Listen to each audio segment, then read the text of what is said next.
Mister नवीन, आपको मैं thank you कहना चाहता हूँ। आप मेरे नेक्स्ट वीडियो में आपने मेरे को एक रिक्वेस्ट डाला था, तो क्या डाला था? Rule and responsibility of fire officer in high rise building. मतलब एक फायर ऑफिसर का क्या क्या भूमिका और रिस्पॉन्सिबिलिटी है हाई राइज बिल्डिंग में। आइए चलते हैं, आपको हम अभी इस वीडियो के जरिए बिल्कुल आसान और सरल भाषा में हाई राइज बिल्डिंग में, एक मतलब मॉल में हो, रेस्टोरेंट में है, होटल में है, या कोई भी हाई राइज बिल्डिंग में एक फायर ऑफिसर का क्या रोल एंड रिस्पॉन्सिबिलिटी है, उसके ऊपर हम इस वीडियो के जरिए आपको इन्फॉर्मेशन देंगे। आइए चलते हैं हम। सबसे पहला नंबर है, पहले दो भाग में बांट के रखा है, रोल एंड रिस्पॉन्सिबिलिटी। रोल मतलब भूमिका, एक फायर ऑफिसर का, एक फायर सेफ्टी ऑफिसर का क्या मतलब सबसे पहला भूमिका, उसको क्या रोल निभाना चाहिए, उसके ऊपर सबसे पहले duty timing. Duty timing, duty timing यानी ड्यूटी टाइमिंग एक फायर ऑफिसर को सबसे पहला नंबर में ध्यान रखने वाली चीज़ ये है कि वो अपने ड्यूटी में बिल्कुल सख्त हो जाए। वो अपने ड्यूटी में हमेशा 15 मिनट पहले ड्यूटी में पहुंचे, क्योंकि आप एक फायर ऑफिसर हो तो आपको क्या है कि कभी लेट नहीं होना है, और 15 मिनट पहले ड्यूटी में जाके आपका जो रिलीवर है उससे प्रॉपर हैंड ओवर लेना है, पूरे प्रॉपर तरीका से पूरे साइट के बारे में पूछना है, जानकारी हासिल करना है। और कोई भी इंसिडेंट या एक्सीडेंट कोई भी चीज़ हुआ है तो उसको अकॉर्डिंग आगे की उसकी शिप को लेके चलना होता है। तो आपको क्या है कि आपको ड्यूटी अपने टाइमिंग, इन टाइमिंग, आउट टाइमिंग, ड्यूटी का ध्यान रखने का बिल्कुल बहुत पहला उद्देश्य होगा और पहला एक ज़रूरी है। तो आपकी जो पहला रोल है वो क्या है? Duty timing. आप कभी मतलब ड्यूटी टाइमिंग के ऊपर ज़्यादा आपको ध्यान देना होता है। अभी नेक्स्ट चलते हैं, तो नेक्स्ट टाइम में क्या है? नेक्स्ट टाइम में है प्रॉपर प्रॉपर ग्रूमिंग। और एक फायर सेफ्टी ऑफिसर का या एक फायर ऑफिसर का जो रोल होता है वो दूसरे नंबर में आता है कि प्रॉपर ग्रूमिंग।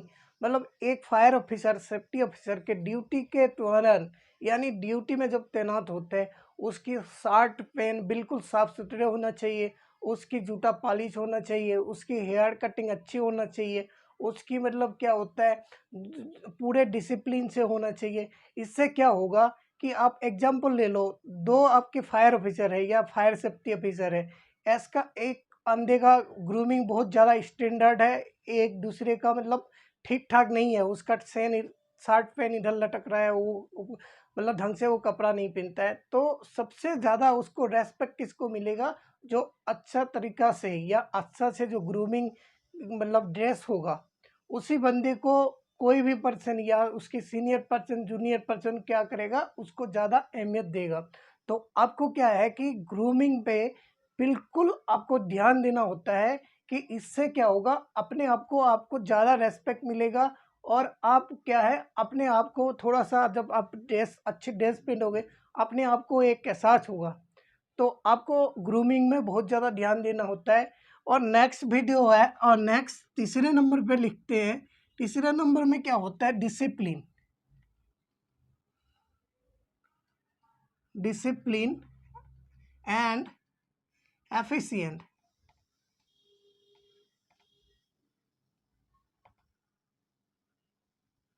एफिशिएंट डिसिप्लिन मतलब अनुशासन, एफिशिएंट मैंने कौशल। उस फायर ऑफिसर के अंदर बहुत ज़्यादा डिसिप्लिन होना चाहिए। वो हर चीज़ को बारीकी से, यानी कौशल से, यानी निपुण से, एफिशिएंसी से वो काम करना आना चाहिए। क्योंकि उस डिसिप्लिन में आपको दिखाई देगी उसके कर्म।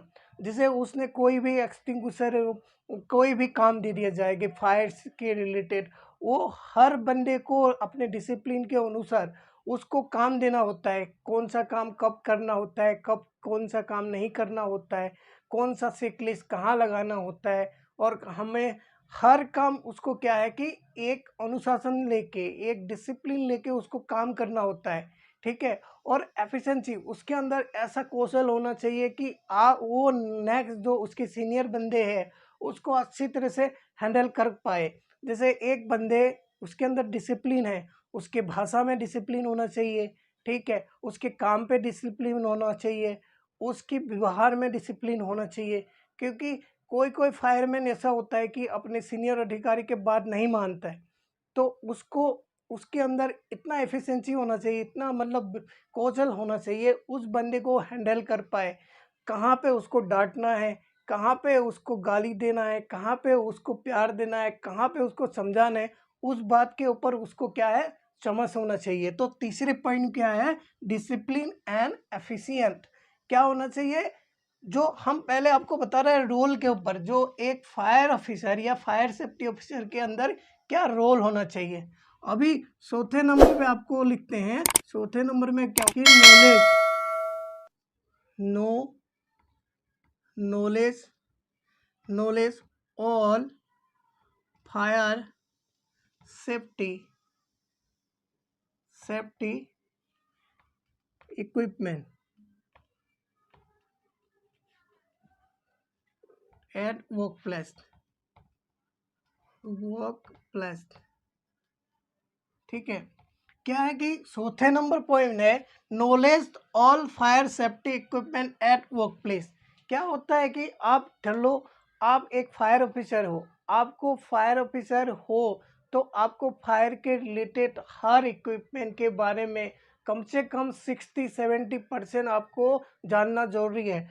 हर कोई 100% किसी को मतलब समझ में नहीं आता है, हर कोई 100% परफेक्ट नहीं होता है, लेकिन एक मतलब फायर ऑफिसर या सेफ्टी ऑफिसर के फायर के रिलेटेड हर इक्विपमेंट, जैसे पंप रूम हो गया, fire hydrant system, sprinkler system, ठीक है, फायर अलार्म सिस्टम, ठीक है, जितना भी मतलब सिस्टम है फायर के रिलेटेड, जितने भी इक्विपमेंट है, उसको क्या है कि उसको जानना, उसको 60-70% जानना उसके लिए बहुत ज़रूरी है।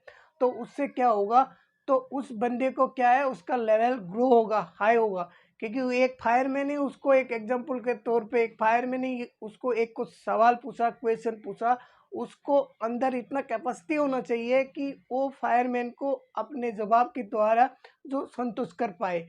तो आपको जो है चौथे नंबर पॉइंट नॉलेज और फायर सेफ्टी इक्विपमेंट। तो क्या है कि आप फायर सेफ्टी इक्विपमेंट के रिलेटेड हर मतलब क्या है कि चीज को जानना और समझना उसकी बहुत ज़्यादा जरूरी है। अभी हम 5वें नंबर में आपको लिख के बताते हैं। 5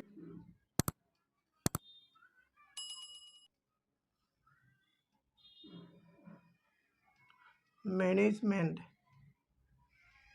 document management.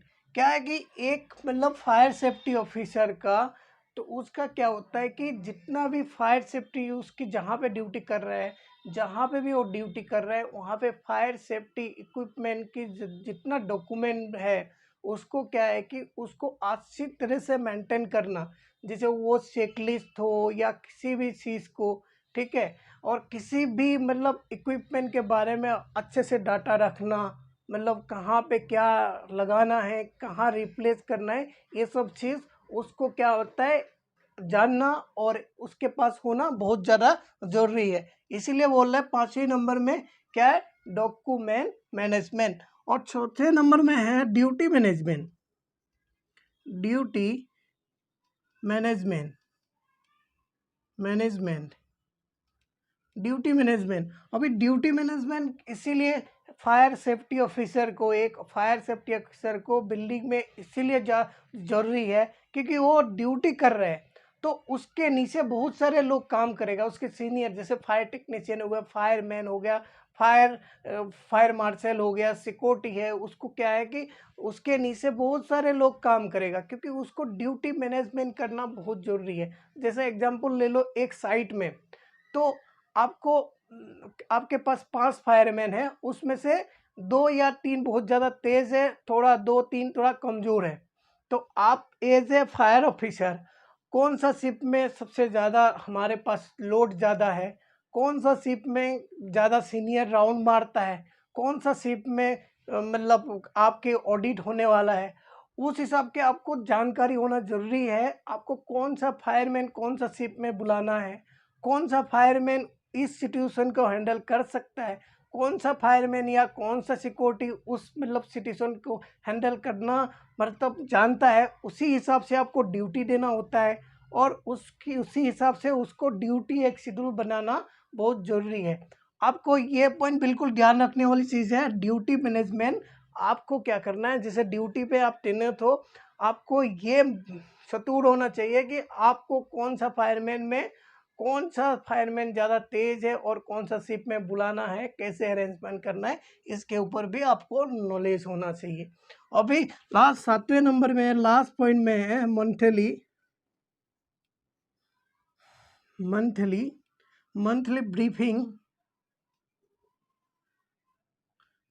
Briefing at work place.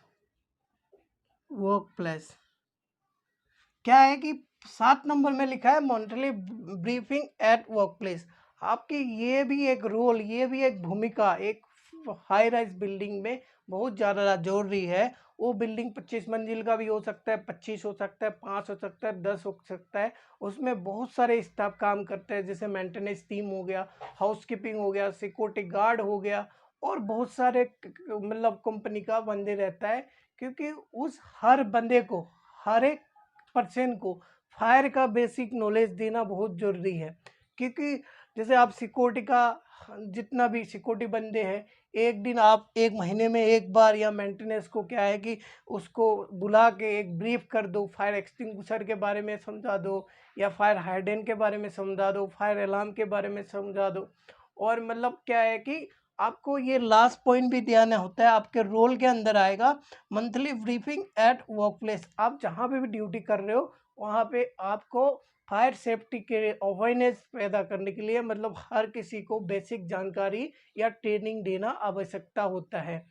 तो मेरा वीडियो आप पहले हो तो प्लीज़ मेरा वीडियो आप सब्सक्राइब कर दीजिए। जो हाई राइज बिल्डिंग में जो रिस्पॉन्सिबिलिटी है, उसके ऊपर, उसके टॉपिक के ऊपर, मतलब आपको पार्ट 2 देखना है तो मेरा वीडियो के नीचे डिस्क्रिप्शन में आप क्लिक कीजिए, वहाँ पे नीचे एक साइट मिलेगा, उसमें क्लिक करके आप दूसरे नंबर देखिए। ठीक है, तब तक के लिए नमस्कार, जय हिंद।